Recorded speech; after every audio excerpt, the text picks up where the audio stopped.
रानी पद्मिनी ने किले की सारी औरतों के साथ जौहर रचाया। रावल रतन सिंह और उनके रणबांकुरे युद्ध में खेल रहे और अलाउद्दीन के हाथ किले की राख के सिवा और कुछ भी न आया। मेरे जाबाज सरदारों और सिपाहियों, हर शख्स जो दुनिया के सराय में आता है उसे आखिरकार रुखसत होना ही पड़ता है। बुज़दिली की बदनामी से दागदार जिंदगी जीने की बनिस्बत बहादुरी की शौहरत से दमकती मौत अजीमतर है। इस जंग में हम मरेंगे तो शहीद होंगे और जीतेंगे तो गाजी कहलाएंगे। अल्लाहू अकबर। शुजा था, किले के अंदर ये कैसी रोशनी हो रही है? हुजूर, ये लपटे जौहर की है। जौहर? जब राजपूत मरने मारने का पक्का इरादा कर लेते हैं तो औरतों और बच्चों को आग के हवाले करके केसरिया बाना पहन लड़ाई में टूट पड़ते हैं। सुबह होते ही किले के सोनारी धरती है जठ चांदी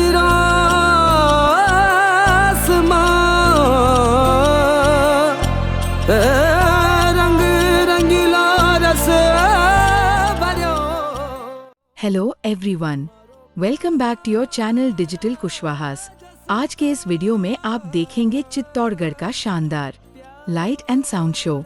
180 मीटर ऊंची पहाड़ी पर स्थित और लगभग 700 एकड़ में फैला चित्तौड़गढ़ किला राजपूत वीरता और बलिदान का प्रतीक है।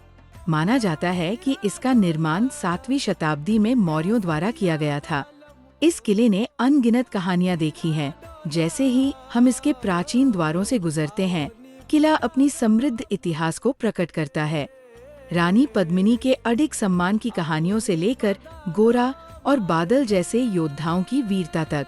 जैसे ही रात होती है, किला रोशनी और ध्वनियों के एक कैनवास में बदल जाता है। इसकी पत्थरों में खुदी कहानियों को बयां करता है। चित्तौड़गढ़ किले का लाइट एंड साउंड शो एक आकर्षक अनुभव है जो उन्नत नियंत्रित लेड ल्यूमिनायर्स, गोबो लाइट्स और 5.1 ऑडियो सराउंड सिस्टम का उपयोग करके इतिहास को जीवंत करता है। कहानी किले की नींव से शुरू होती है। इसकी रणनीतिक महत्वता और वास्तुशिल्प भव्यता को उजागर करती है। शो में 1303 में अलाउद्दीन खिलजी द्वारा किए गए हमले को जीवंत रूप से प्रदर्शित किया गया है, जो चित्तौड़गढ़ के रक्षकों की दृढ़ता की परीक्षा थी। अराजकता के बीच गोरा और बादल जैसे दो बहादुर योद्धाओं की कहानियां उभरती हैं, जिन्होंने विपत्ति के समय अद्वितीय साहस का प्रदर्शन किया। चित्तौड़गढ़ की कथा के केंद्र में है रानी पद्मिनी, जिनकी सुंदरता और साहस किंवदंती बन गई। उनकी अडिग संकल्प और जौहर बलिदान के मार्मिक प्रतीक हैं। साजन में करूं साजन जीव जड़ी, साजन फूल गुलाब को सूंघूं घड़ी। इस शानदार शो को देखने की योजना बना रहे लोगों के लिए यहाँ कुछ आवश्यक जानकारी है। आप शो को हिंदी और इंग्लिश दोनों लैंग्वेजेस में देख सकते हैं। शो 50 मिनट का होता है। शो के समय लाइट एंड साउंड शो हर शाम आयोजित किया जाता है। मंगलवार और शुक्रवार को शो अंग्रेजी में होता है, जबकि अन्य दिनों में ये हिंदी में प्रस्तुत किया जाता है। 7 बजे से शो शुरू होता है और हाँ, आपको ticket on the spot book करने होते हैं। टिकट्स के चार्जेस कुछ इस तरह है। भारतीय पर्यटकों के लिए टिकट की कीमत 150 रुपए है, जबकि भारतीय छात्र बच्चों के लिए ये 75 रुपए है। विदेशी पर्यटकों के लिए टिकट की कीमत 300 रुपए है और विदेशी छात्र बच्चों के लिए ये 150 रुपए है। कृपया ध्यान दें कि इन दरों पर 18% GST लागू होगा।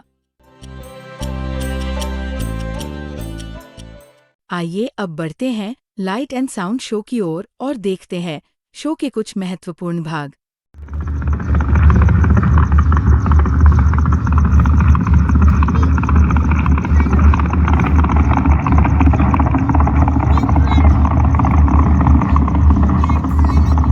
लेकिन चित्तौड़ को जीतना इतना आसान न था। अंत में सुल्तान ने रावल रतन सिंह को एक संदेश भेजा।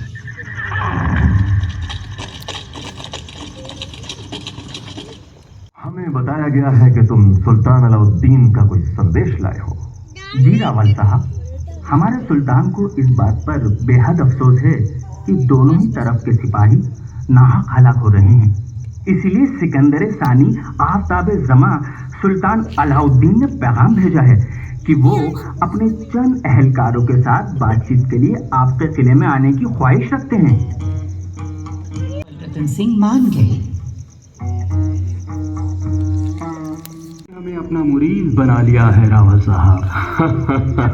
हम भी आपके प्रेम भरे व्यवहार से बहुत प्रभावित हुए हैं सुल्तान। ये तो आपकी मेहरबानी और जरा नवाजी है रावल रतन सिंह।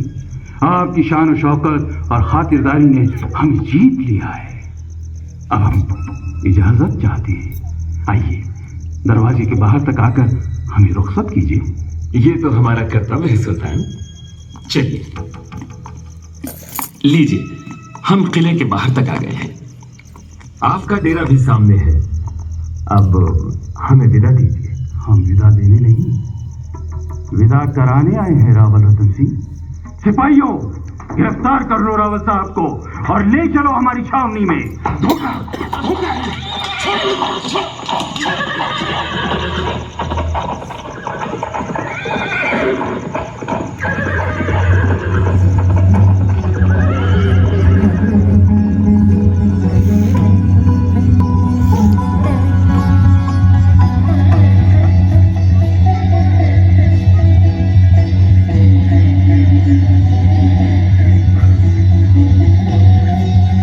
अलाउद्दीन के कपट की खबर जब रानीवास में पहुंची तो रानी पद्मिनी ने गोरा और बादल नामक दो शूरवीरों के साथ साथ सभी सरदारों को बुलवाया और छल का जवाब छल से देने को कहा। गोरा भैया, हमारे ऋषि मुनि कहे गए हैं कि दुष्टों के साथ दुष्टता से ही काम लेना चाहिए। सुल्तान ने छल किया है तो हम भी छल करेंगे। उसे कहला दो कि रानी पद्मिनी उसके डेरे में आने को तैयार है। ये कैसे अनर्थ की बातें कर रही हैं आप? ठीक कह रही हूँ। सुल्तान से कह दो कि रानी पद्मिनी की एक शर्त है कि वो अपने स्वामी से अंतिम भेंट करके ही उसके पास जाएंगी। उनके साथ उनकी सहेलियां और अन्य स्त्रियां भी रहेंगी पर्देदार पालकियों में। इन सब की पद मर्यादा का ध्यान रखा जाए। ये कैसा गौरव धंधा है? मुझे तो कुछ समझ नहीं आ रहा। आ जाएगा बादल। तुम महल में 800 डोलियां सजाओ। हर डोली के भीतर एक एक रान बांकुरा हो। कहारों की जगह भी शूरवीर जाएं। सुल्तान अंधा हो रहा है, इसी का लाभ उठाकर तुम सब रावल शाह को छुड़ा लाओ।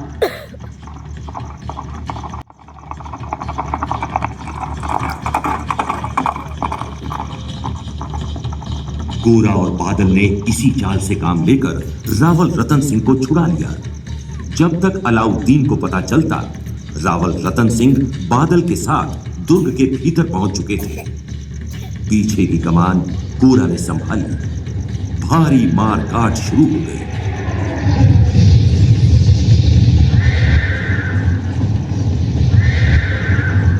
अलाउद्दीन की फौज रतन सिंह का पीछा करते करते किले के सिंह द्वार तक आ पहुंची। कोई रास्ता न देखकर रतन सिंह ने साका करने का फैसला किया। रानी पद्मिनी ने किले की सारी औरतों के साथ जौहर रचाया। रावल रतन सिंह और उनके रणबांकुरे युद्ध में खेल रहे और अलाउद्दीन के हाथ किले की राख के सिवा और कुछ भी न आया।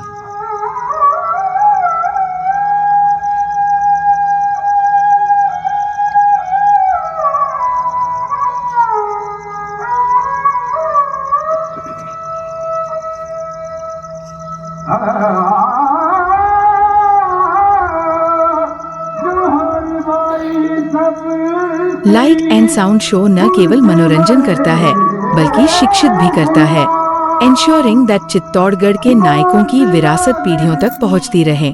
डियर व्यूअर्स, अभी तक चित्तौड़गढ़ के लाइट एंड साउंड शो में रानी पद्मिनी और अलाउद्दीन खिलजी की कहानी सुनी। ये शो हमें चित्तौड़ के एक गौरवशाली इतिहास और उसकी वीरांगनाओं की गाथा से रूबरू कराता है। लेकिन ये कहानी यहीं खत्म नहीं होती। इस शो का हम आशा करते हैं कि आप इस ऐतिहासिक किले की यात्रा करेंगे और इसके समृद्ध इतिहास को करीब से अनुभव करेंगे। डिजिटल कुशवाहास के इस विशेष एपिसोड में हमारे साथ जुड़ने के लिए धन्यवाद। अगली बार फिर मिलेंगे एक नई यात्रा के साथ। तब तक के लिए नमस्कार। सोनारी धरती है जठ चांदी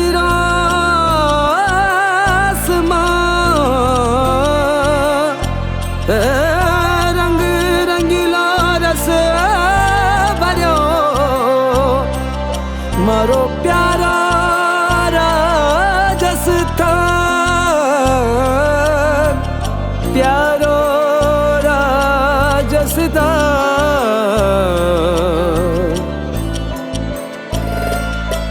केसरिया बालम जाड़ी